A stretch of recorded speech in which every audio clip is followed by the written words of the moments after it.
nani mokonzi bana Israël et sengela ki barumia na boumbu pendant 40 ans.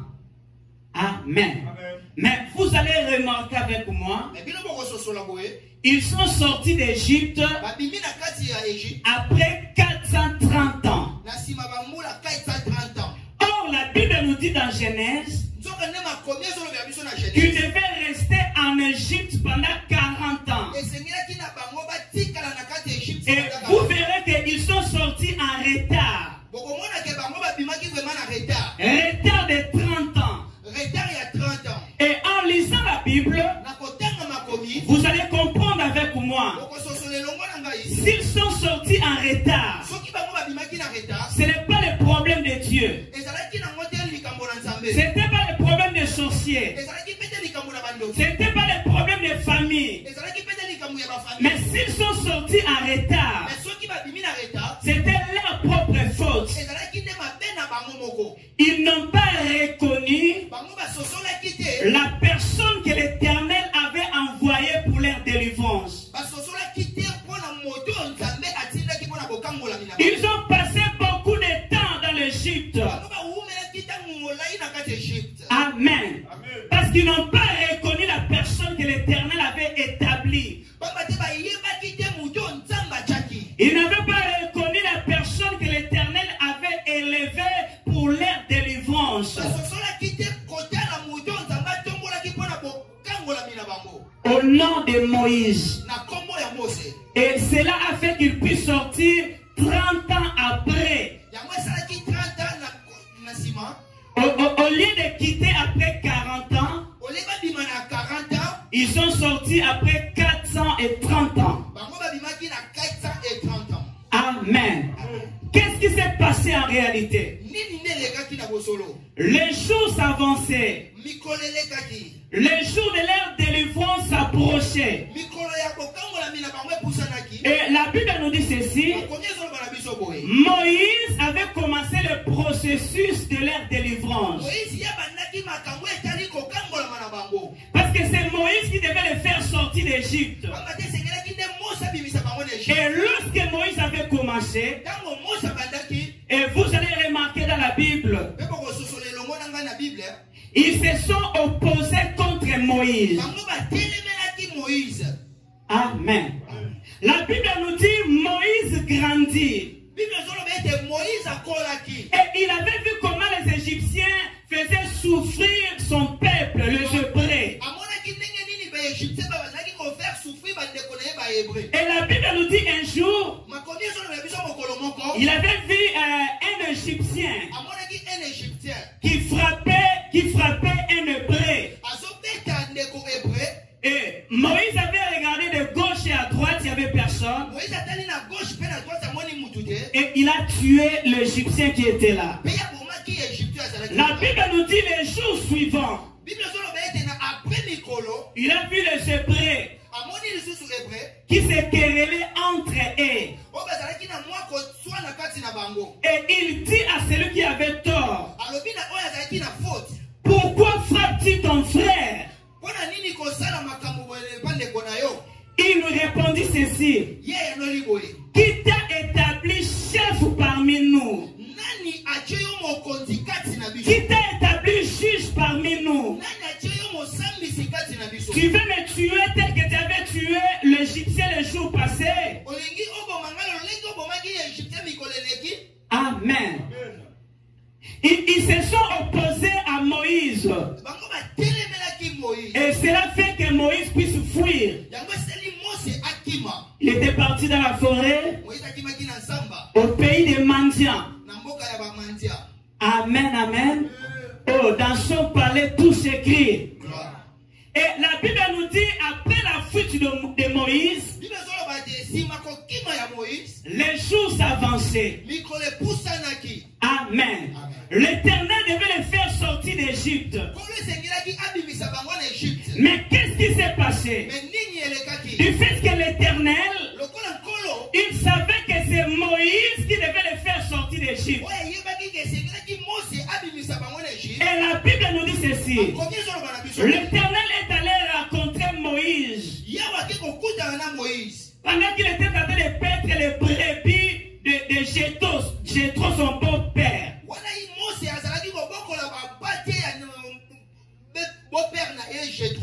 Amen. Il vit un buisson. Amen. Bibelobi amoni banzete ezopela moto. Alikuwa nanga bien. Amen, amen. Oh, nani mokonzi. Au moment de leur délivrance, l'Éternel n'était pas parti pour chercher quelqu'un d'autre. Il est allé chercher la même personne qu'on avait rejetée. Au nom de Moïse. Amen. Chaque place wana eza place na yo. Ata batu ba rejeté yo. Ata batu ba choli banda ko bange lokote. Chaque eza place na yo etika la place na yo. Tala nzamba za capable ya ko imposer yo. Même na bisiko batu nyosho ba boyaki. Bisiko batu nyosho ba bike no te ye awate. Mais nzamba za capable a imposer yo na place yo mutu moko tantimaki yo. Est-ce que mutu moko kanga? Oh, de quoi je dans la Bible au Seigneur? Na bande na le bintamba sa capable. Ya ko sala ke avant disayo. Même na bisiko yo batu nyonso balobaki ya ko kota na place oyo te. Ya ko kota na libala oyo te. Ya ko réussir na place oyo te. Mais soki za bisiko yo nzamba bongisaki pona yo, asa capable ya ko imposer yo o kota na bisika wana pona lokuma kombo na ye. Amen, amen. Oh, nani mokonzi. La Bible nous dit l'Éternel est allé chercher Moïse. Moïse a moni banzete zo pela moto. Mais banzete on est sani ezo sikate. Est-ce que tu zo kanga? Balobi banzete sani banzete zo pela moto. Ne Moïse a poussani atala soke zani. Et tango a poussani ne nzamba komi kolobela ye. Ne nzamba komi ko confier mission. Ouais, Seigneur qui n'a sani. Aye bana ko accomplir. Na likolo nanga très bien. Balobi amona yini. Oh na joko te amona yini. Amoni banzete makase zo pela moto. Mais makase on sani ezo chikate. Nzamba lingaka talise loko moko. Que mission on a tindio eza facilité. Mission on a tindio eza pétété. Eza na makambo okuta nango, okuta na moto, okuta na mi pepe. Mais yo osikate. Est-ce que tout le monde comprend là? Oh, de quoi je connais la Bible au Seigneur? Oh, de quoi je connais la Bible au Seigneur? Nene bisamu tout le mission on zamba tindio na sena moy eza facilité. Okuta na makambo ndenge na ndenge ba tempête ko telema. Mais zamba zo bisamu tout moko ko bange lokote parce que moto wane ko sikisa yote ko bange lokote pona mai wana yo ko sinate parce que zamba osale longo na yo. Natangi na Bible na balobi to kota na ba moto mais moto osani e ozikisa bisote balobi to osinda na mai mais mai osani e ko mela bisote. Pourquoi? Parce que nzamba osale longo na biso. Yamuna lobaka boye soki muta yebi o ya sali aolenga lokola batu nyonso te. Soko yebi identité na yo oko tremble lokola batu nyonso te. Tela moto ko pela mais soki o yebi o yo sa oninga lokola batu nyonso te. Amen. Azaki na potu na batu nyonso mbonge telemi bango nyonso bazalaki panike mais ya lalaki na kimia ayebaki o ya sali. Est-ce que vous comprenez? Oh, de quoi je connais le Bible au Seigneur? Na Canada, makaboko tourner le lengo yo kanisa kite. Mais nzamba tininga na ko ebisa yo ko bange lokote. Parce que moto ego simba yo te, pe maye ko sani e ko mela yo te. Amen. Amoni moto zo pela, mais makasi o sani ezo sikate. Amen, amen. Oh, dans son palais tout s'écrit. Oh, dans son palais tout s'écrit. Et l'Éternel lui a envoyé pour aller délivrer le peuple d'Israël.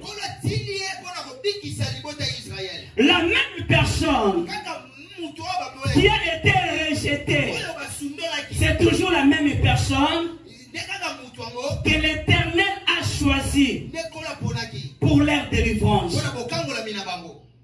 Je disais, vous allez remarquer qu'ils sont sortis en retard.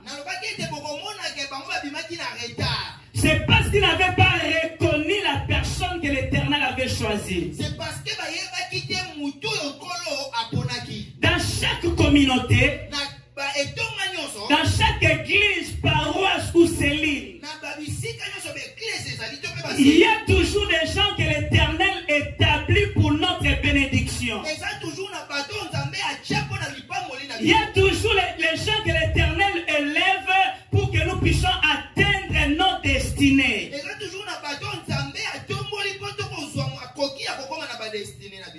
Amen. Oh, amen. Il y a toujours des personnes que l'Éternel a établies pour notre bénédiction. C'est à nous de pouvoir les reconnaître. Amen, amen. Oh, dans son palais tout s'écrit. Oh, dans son palais tout s'écrit. L'Éternel s'adressa à Moïse pour aller délivrer son peuple. Et Moïse est parti pour aller exécuter sa mission. Pour accomplir la mission que l'Éternel lui avait confiée. Pour délivrer le peuple d'Israël. Amen. Oh, amen. Exode 14. Exode 14.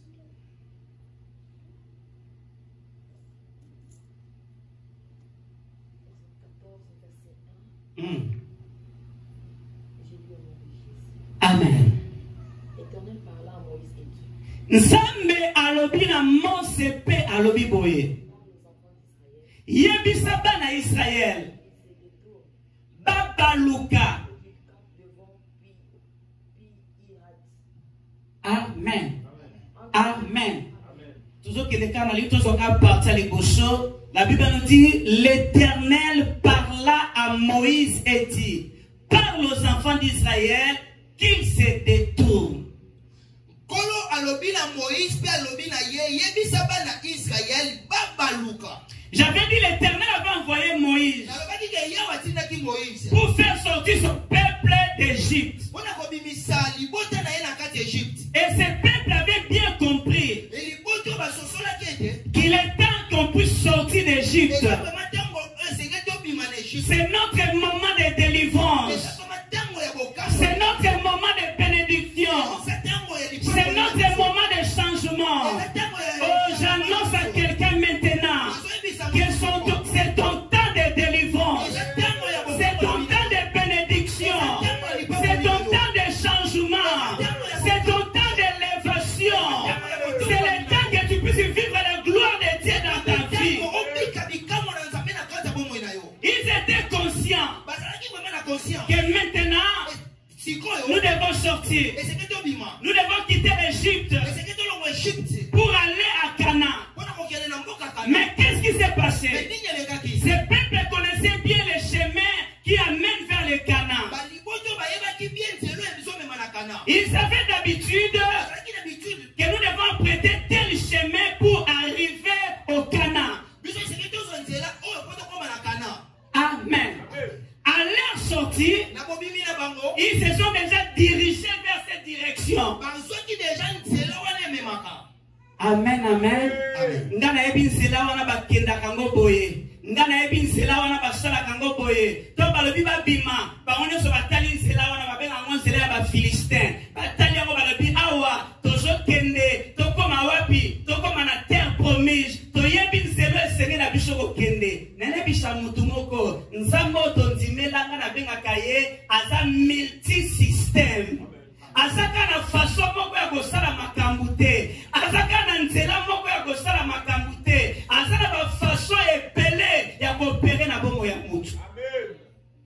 Bango nyonso bayebaki keza na nzela moko esengeli tokende po tosala nini tokoma na Kana. Me bazalaki surpris. Nzambe azwebisa Moïse alobi yebisa bango nzela wana te. Me eza na nzela mususu oyo nga na bongisi po bango basala nini baleka bakoma na mboka elaka. Est-ce que mtu mwazo kanga? Oh, de quoi je canal de gloire au Seigneur. Oh, de quoi je canal de gloire au Seigneur. J'aimerais dire à quelqu'un ceci. Tu seras béni.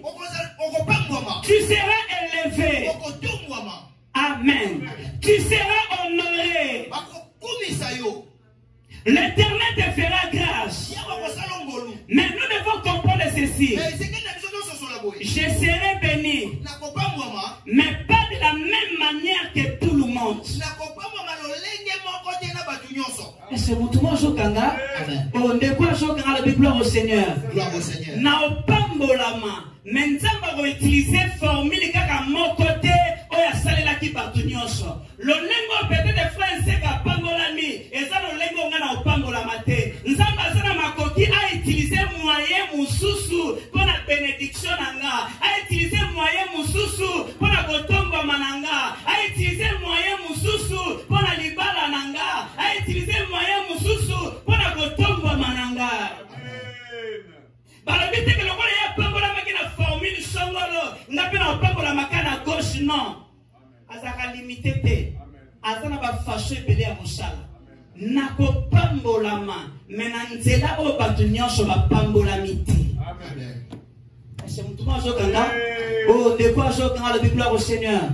Oh, de quoi Jokanga le gloire au Seigneur. Nako sonanga mukanda. Menako songo ndenge moko na batunyosho te. Nakobala, menakobala ndenge moko na batunyosho te. Nakobota, menakobota ndenge moko na batunyosho te. Amen. Oh, nani mokonzi.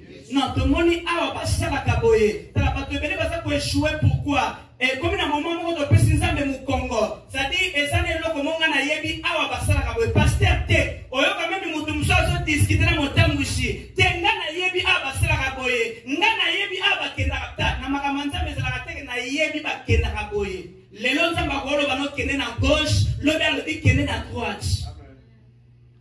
Amen. Oh, nani mokonzi. Soko tangi na Bible, na piscine na Betsaida, batunyo soba ndo bika condition za kini. Condition za kini. Il faut kota na mai. Anja ningisa mai, e muto okota mutegosa seni. Ezaki condition batu soba ndo bika. Mais so tangi na Bible bakole bisayo, ezana mutu moko ya sala 38 ans. Mais ye pa bika akota na mai te. Est-ce que mutu mo sokanga? On n'est pas sûr qu'on a le gloire au Seigneur. Batunion pendant 38 ans.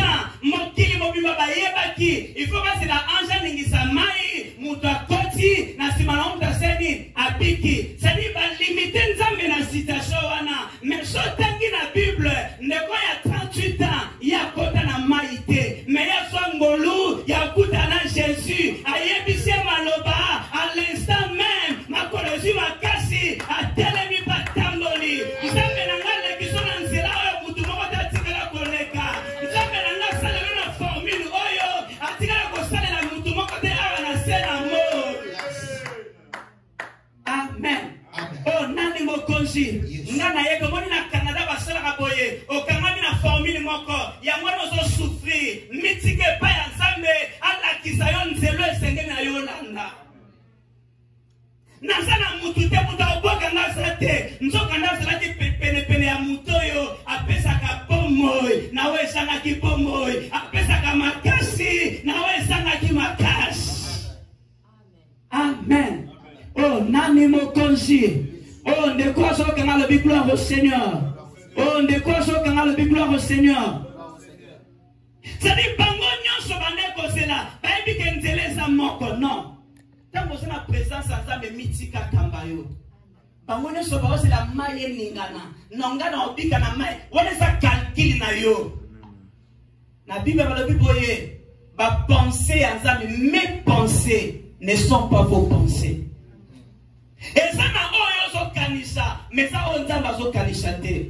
C'est grave nous avons ka di pamboli, masana ba calcul na ye. Nzamba ba pambola na côté ya boye. Na nini songolo non. Au pambolo na ndenge ya lingi au pambolo na nzela oyo kanisa katate na bisiko yo ndima kiteke nzamba ko pambola yo na bisika na nzamba pamboli yo. Amen. Oh nani mokonzi. Oh, de quoi je parle de gloire au Seigneur. Azana makoki alle qui sont en zela oyo ndimakatate. Shotangi na Bible omona batu lokola ba Joseph. Nzamba lobia opambola ye. Nzamba lobia otombola ye. Bande connaissent que ba kumba melaye. Amen. Mais alle kana nzela ni, na nzela ya page. Na nzela o bande kone ba telemeliye. Na nzela o bande kone ba boite na libulu. Na nzela o bande kone ba tekiye.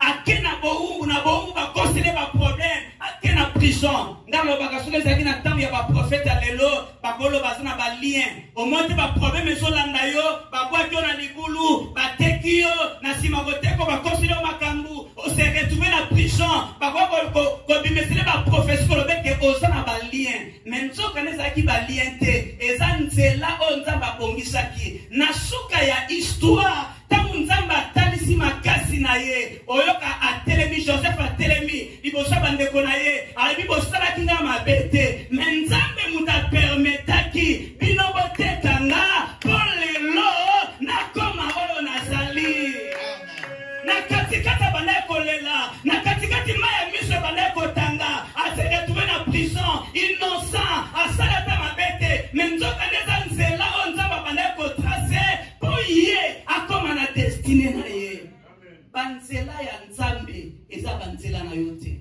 tala nzamba kome mona nzela moko mona ngo compliqué est-ce que ça vraiment nzela ya nzambe soki vraiment nzela ya nzambe eza boye koma musoko ebiso vraiment mutabangi nzambe akoyi kosumuka pona nini nzamba defendaki ete pona nini nzamba tika kota tina prison nzamba yebi aza makasi koleka ba makasi nyonso aza munene koleka minene nyonso tala aole kisona nzela oyo mutu moko te na libota na yatikala koleka na nzela oyo mutu moko te na famille atikala koleka na nzela oyo mutu moko te na église na yo atikala koleka même nzamba lekisi yo akomiso na destinée na ye. Amen. Oh nani mokonzi est-ce que tokobeti la nzambe na biso maboko? Nous acclamons Jésus, nous acclamons le roi des rois, nous acclamons la manne cachée. Amen, amen. Oh, dans son palais tout s'écrit. Oh, dans son palais tout s'écrit. Tu continues, tu vas toujours dans Exode 14.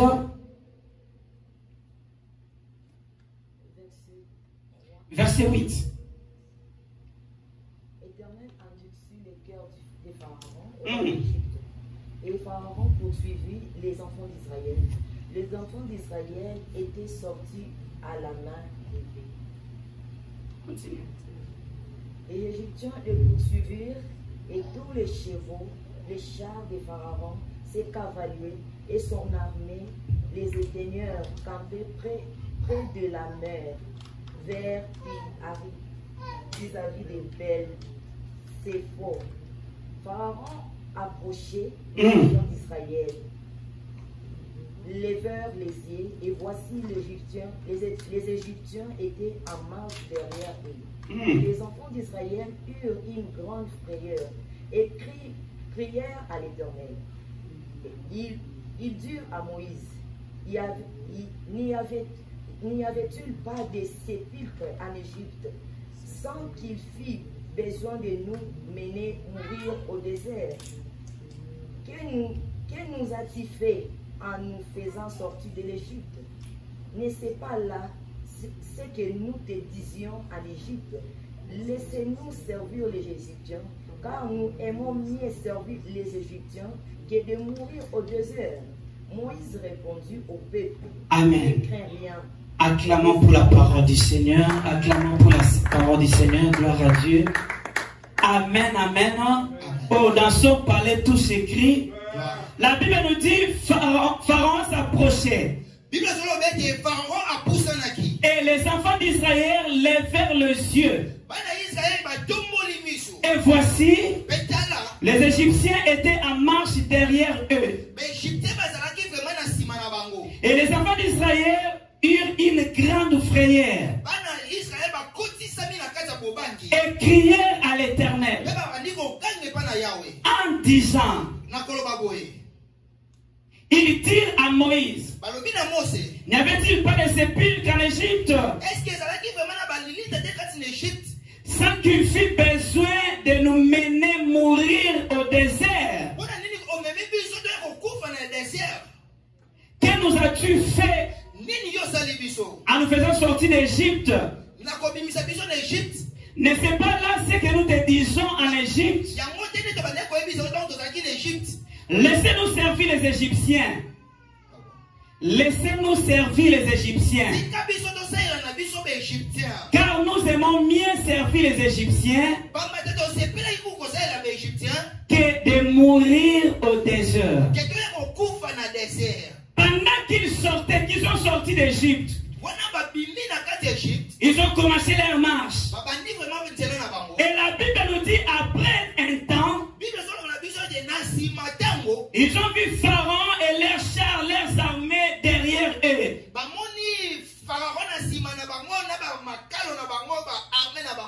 Ils étaient paniqués. Pour eux, c'était fini. Ils voyaient la mort. Parce que devant eux, il y avait la mer rouge. Donc ils ne pouvaient pas traverser. Derrière eux, il y avait Pharaon et ses chars. Donc c'était fini pour eux. Ils voyaient déjà la mort. J'aimerais dire à quelqu'un, l'Éternel qui nous a délivrés, qui nous a fait sortir du royaume des ténèbres, il ne nous a pas libérés, délivrés pour nous abandonner. Nzambe akangola yote po abandonner onanzela. Asamtuma sokanga. Nzambe akangola yote po asundola yonanzela. Alobi boye nakotika yote pe nakosani nakobwaka yote nakozala na yo kino suka ya molongo. L'Éternel nous a délivrés pour nous amener vers le meilleur. Pour nous amener dans les pays où coule le lait et le miel. L'Éternel nous a délivrés pour nous amener dans la vie éternelle. Amen. Oh, amen. Pour eux, ils voyaient déjà la mort. C'était fini déjà pour eux. Moïse obanda koyebisa yo nini? Moïse obanda koyoka te toyebisa ki nzela esuka kuna. Oyoka kite pourquoi? Siko maya ngo liboso to koleka wapi? Amen. Oh nani mokonzi? Ya kati pete lokula za pasteur ayebi nyonso biso no banda koyebisa nzelo ezalaka boye. Azoyo kila biso te. Siko mer rouge ngo etemi liboso na biso to koleka wapi to katsa wapi? To yebisa yo makambe on ebandeli. Yo lo biten nzambe mutayebisio. Siko mai yango etelemi na sima basha to koleka wapi? Écoute la réponse de Moïse. Moïse leur dit ceci. Ne craignez rien. Ne craignez rien. Oh, je m'adresse à quelqu'un cet après-midi. Ne crains rien. Ne crains rien. Ne crains rien. Moïse dit ceci. Ne craignez rien. Car les Égyptiens que vous voyez aujourd'hui, vous ne les verrez plus jamais. Vous ne les verrez plus jamais. La maladie que tu vois aujourd'hui, tu ne la verras plus jamais. Dans la lobe, on l'a les sous-souté. Lobe, on pense que la bande tangisa maya misu. Oh, mukola moko ana lobi. Nzambe, afongoli sumuno konanga. Ngayo na kokeya kolobate. Melelo, nzamba yembi singa banzembo ya sika. Les Égyptiens que vous voyez aujourd'hui, vous ne les verrez plus jamais.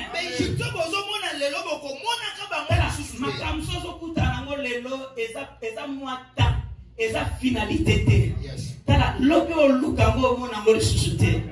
Yango ba promesse nzambo nga banda kolobesha na esa mutu moko ko bange lokote. Les Égyptiens que vous voyez aujourd'hui, vous ne les verrez plus jamais.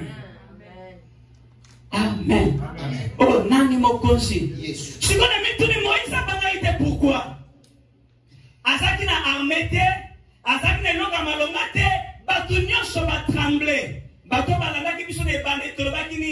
balobi amonaki banzete ezopela ezopela moto me makasi ezosala nini ezozika te azoki deja message ayebeke ate yindi eloko yosala meza te nene bisa mutu moko eloko yosala meza te nzambe asali elongo na yo okolonga okokoma nene bisa mutu moko mipepe kotelema nango bamoto ekotelema me nzambe atininga nayebisa yo kobanga eloko te okoeshue te okokoma na destination atomoni molile telemi makambo ekomi komplike nanebisa mutu moko banga te okokoma okobika okomona bolamu ya nzambe loboko tatu na mone na nzambe les Égyptiens que vous voyez aujourd'hui vous ne le verrez plus jamais. Lobi oluka maladi wana oluka ngo lisusu te lobi oluka baproblème wana omona ngo lisusu te lobi oluka bato banda lakso misapi omona bango lisusu te. Amen. Oh nani mokonzi oh nani mobikisi oh ndeko azokanga la Bible au Seigneur Moïse alobi na bango babange eloko te baegyptien bozomona lelo lobi bosani bomona bango lisusu te. Nzamba yoki koganga wana alobi Moïse mpona nini koganga oyo yebisa bana Israel batambola yebisa bango bakende tokende neni mba etelemi liboso yokende la puissance de la foi yala tiela nzambe motema mutu akondima avivaka na bacirconstance te nakomona makambo le contraire me nga bayebisanga oyo asala promesse aza fidèle. Amen. C'est un monde joganga. Oh, de quoi joganga la Bible au Seigneur. Et ça n'a pas comme quoi tout autour na yo. O mituni est-ce que na yo kaki nzambe ya solo to na yo kaki ete. Moko obandi ko tout na malobo yo lobaki. Na malobo ya mataki na motema na yo. Est-ce que ça bongo? To ça bongo te. Na ebiso eza bongo. Tena ye confiance ko échouer te. Maye kabwanite, maye zaka. Mais yo kanzambe. Alabi Moïse yebisa bongo sani batam to tambola ndengini parce que mayeja yo tambola kaka makama maye tali yote wana za problème ya nzambe akosa charger na yango yo problème na yo tambola kaka yo kende kaka nzambo ya permettre ko nyata na Canada ayebile pourquoi. Amen. Alabi yebisa bongo bakende yo soin c'était na yo salami beta na mai ngola na bien. Nzamba soba na Moïse boye alabe moni mai oyo eza mai oyo elelisaki yo Moïse moni mai oyo tango botamaki bazwaki yo basali kesi moko bacholi kola mai ozolela okomaki penepene ya kokufa alabi na Moïse siko tango ekoki opesa mai leson. Est-ce que mutu mwa jokanga oh ndeko jokanga la Bible au Seigneur mai oyo elelisaki Moïse mai oyo babokaki Moïse mai oyo elingai komela Moïse ta Moïse alingai kufa na mai wana nzambe ayebisa lobi tala moma sikoyo ekoki zwa nzete popesa mai oyo leson. Nzambe apesa biso bokonzi likola bacréature nyonso oyo akela. Est-ce que mutu mwa jokanga oh ndeko jokanga la Bible au Seigneur. Arabitango ngoya ngoyo opesa mai ni leso izele no komso salate soka nzete na osani beta na mai na moma nzamba soloba na simo faranzo sani azua na bashar na ye eloko mine salami bimelo binanga boye lipata ya nkembo we banda okamba bana Israel balobi elongo liboso ezongi na sima. Et là, on est salami. Balobi, na liboso ezopesa lumière, mais na sima molili ekoti. Est-ce que tout le monde jokanga? Bibalobi na biso boye. Balobi butu mobimba. Ba Égyptien ba koke ko avancer te. Parce que na ngambu na bango ba molili ekotaki. Nana bisha mutu moko bange lokote. Nzamba tini message oyo. Tala nzambe ya Israël aza capable akotisa molili esika ya bato balinga bazongisa na boumbu bisika ya bato balinga koanéantir bombo na yo bisika ya bato balinga basisa vie na yo nzambe aza capable akotisa kisa molili bakoka komona yo te, bamona bana na yo te, bamona misala na yo te, bamona ministère na yo te, bamona affaire na yo te. Amen. Oh, nani mokonzi na sepelaka na Nzambe parce que asalaka bien. Est-ce que moi je kanga? Amen. Na moni parce pas sengi yango te. Na lobi asana ba formule ko salela oyo ndima kite. Amen. Bino so boza place moko mais bato bazana sima. Ba mona molili mais bato bazali boso bosani. Bazo mona pole. Amen. Asa capable. Bangunya no baluko ba comprendre te mais tozo mono to mikolo komiwa. Bazo luka me bisika nyoso ba me komona yo. Bazo baluka mais ba ko komona yo te. Ba ko koma bisiko yo sate. O nazo déclarer malobo la tanzo to likolo na yo na komba Yesu Kristo. Baluka yo ba mona yo te. Molili e kota di boso na bango. Ba tourner na banzela nyoso me ba mona yo te. Ba mona bana na yo te. Ba mona misala na yo te. Ba mona ministère na yo te. Au nom de Jésus. Nzamba lobi na Moïse. Alobi betan zete. Moïse a betin zete. Maïseni et kabwani. Bibelobi elogoni ne salami. Alobi tamu maïe kabwani. Nzamba souffle mu pepe. Bana Israël baleka na maï. Baleki mer rouge kabwani. Baleki ma pele ya okauka. Tona zotanga bibelogoni ba e kamushinga zani. Balobi ba moni ba miracle. Amen. Oh, nani mokonzi. Sadi, soki otangi, ba yem soki ba sorta ba mire zebele. Ba mona ba mire ya ba brique, ba mona ba mire ya mabende, ba mona ba mire ya ba sorte na ba sorte. Mais eloko kamu singezani, ba bi mukolo wana, bana Israël, ba moni mire ya mai. Lo bana no mire ya mai. Oh, lo bana no mire ya mai.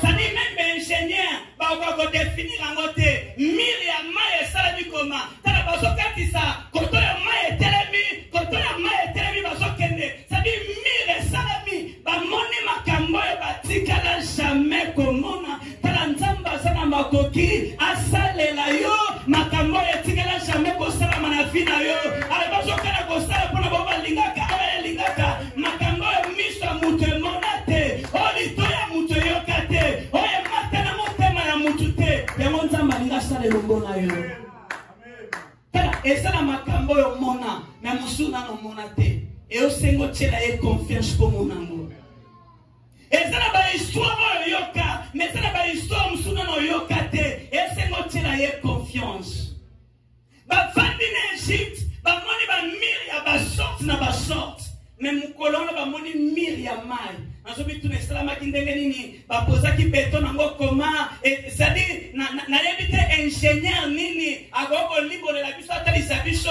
ndenge ni ba kosa la miria mai c'est-à-dire mai etelemi eloko esimbi yango esate koto na ngambo etelemi koto pe na ngambo eseni etelemi basoleka basomona miria mai yango na lobaki boye tala longola na makanisi na yo ke nzamba opambolanga ndenga pambola batu nyonso te na bandeli koloba boye opambolama okotombwama okokoma me okopambolama te ndenge moko na batu nyonso.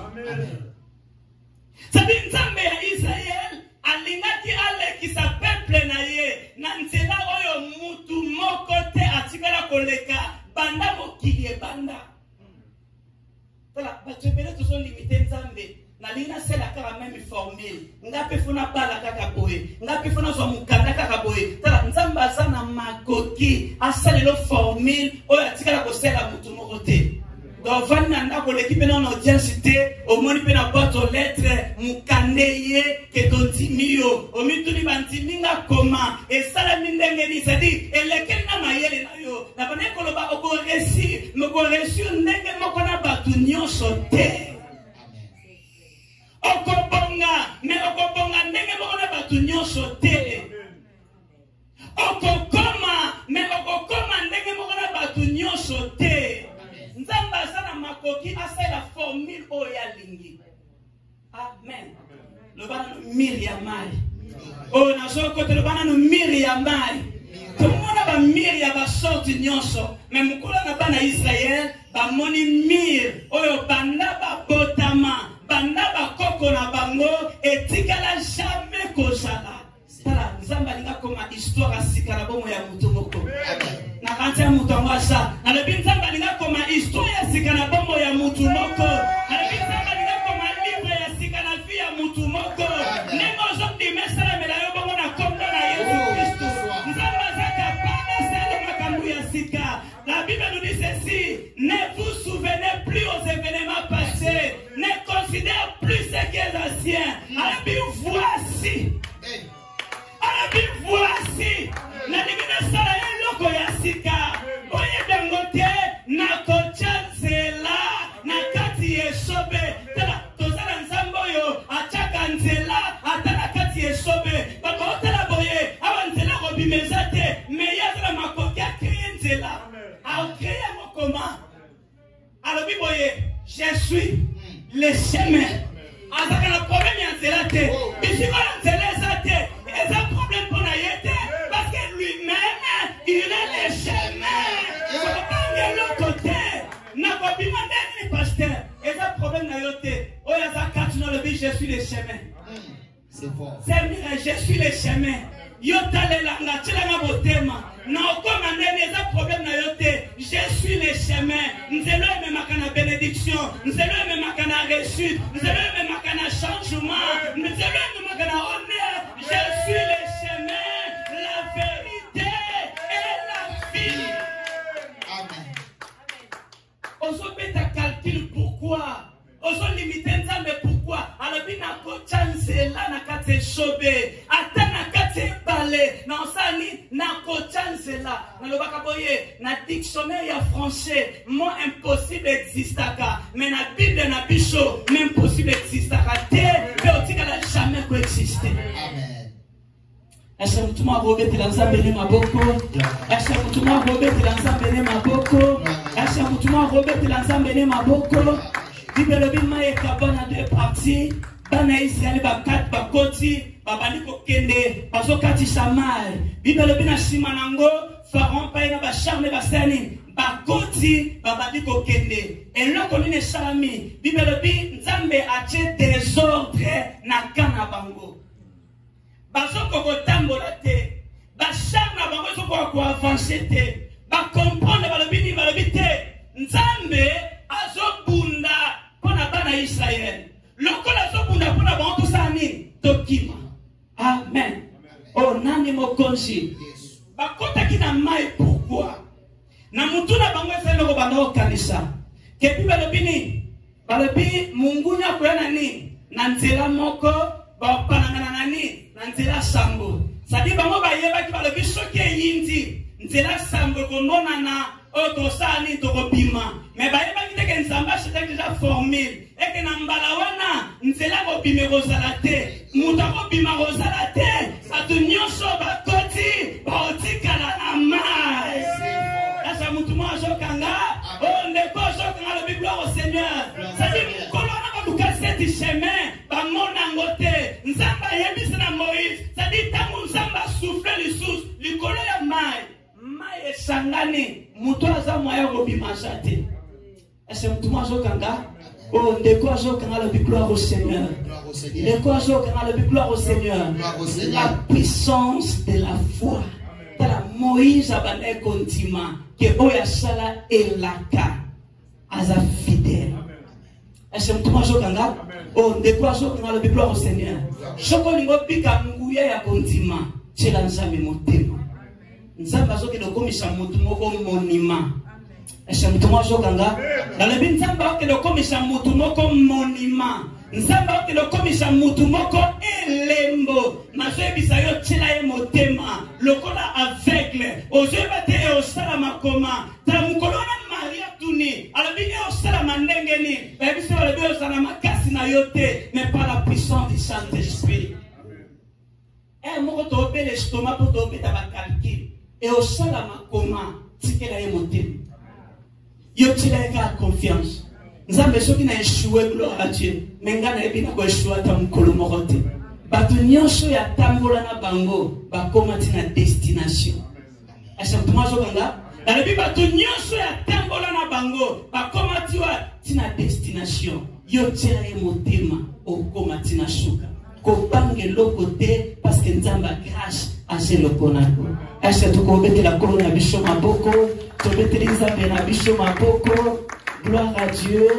To teleme bishika bejo me bicho na ligo telema. Merci Jésus. Gloire à ton nom l'agneau de Dieu. Naligo telema bishika bejo me yo, gloire à Jésus. Naligo kanamishu na yo. Alléluia, gloire à l'agneau de Dieu. Dans le monde, tout le monde a pesa kaza, merci. Dans le monde, c'est la musique qui était.